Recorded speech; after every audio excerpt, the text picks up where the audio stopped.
കാഞ്ഞിരപ്പള്ളി രൂപതയുടെ പുതിയ മെത്രാൻ മാർ ജോസ് പുളിക്കലിന്റെ സ്ഥാനാരോഹണം ഫെബ്രുവരി 3-ന് കാഞ്ഞിരപ്പള്ളി സെന്റ് ഡൊമിനിക്സ് കത്തീഡ്രലിൽ നടക്കും.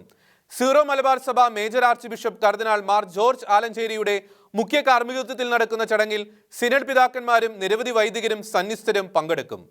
രൂപതയുടെ പുതിയ മെത്രാന് രൂപതാ നേതൃത്വം ഊഷ്മള വരവേൽപ്പ് നൽകിയാണ് സ്വീകരിച്ചത്.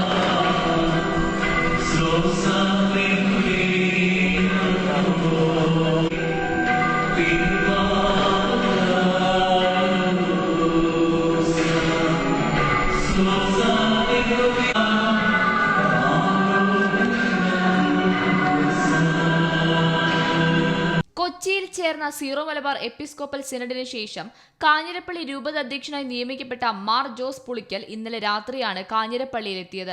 രൂപതയിലെ വൈദികരും സന്യസ്തരും വിശ്വാസികളും വാദ്യമേളങ്ങളുടെ അകമ്പടിയോടെ പുതിയ രൂപത അധ്യക്ഷനെ കത്തീഡ്രലിലേക്ക് ആനയിച്ചു. 75 വയസ്സ് പൂർത്തിയായ മാർ മാത്യു അറയ്ക്കൽ കീഴ്വഴക്കം അനുസരിച്ച് രാജി സമർപ്പിച്ച ഒഴിവിലാണ് മാർ ജോസ് പുളിക്കലിന്റെ നിയമനം. 2016 ജനുവരി മുതൽ കാഞ്ഞിരപ്പള്ളി രൂപത സഹായ മെത്രാനായി ശുശ്രൂഷ ചെയ്തു വരികയാണ് മാർ ജോസ് പുളിക്കൽ.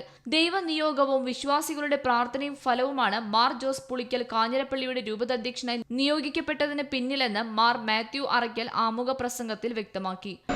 ദൈവത്തിന്റെ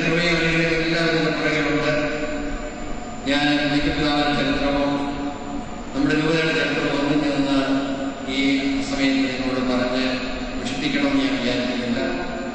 ഇതെല്ലാം ദൈവത്തിന്റെ വഴികളിലൂടെയാണ് നമ്മുടെ രൂപതയെ വളർത്തിയിട്ടുള്ളതും മുമ്പോട്ട് പോയിട്ടുള്ളതുമെല്ലാം.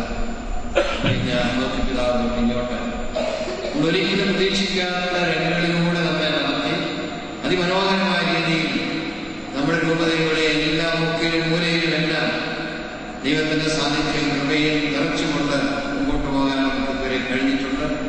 ജോസ് പിതാവ് ഈ അടുത്ത ചുക്കാൻ പിടിച്ചുകൊണ്ട് നമ്മുടെ രൂപതയെ അതിമനോഹരമായ രീതിയിൽ അതിശക്തമായ രീതിയിൽ എല്ലാവർക്കും എല്ലാമായിട്ട് തീരാൻ വേണ്ടി പോവുകയാണ്.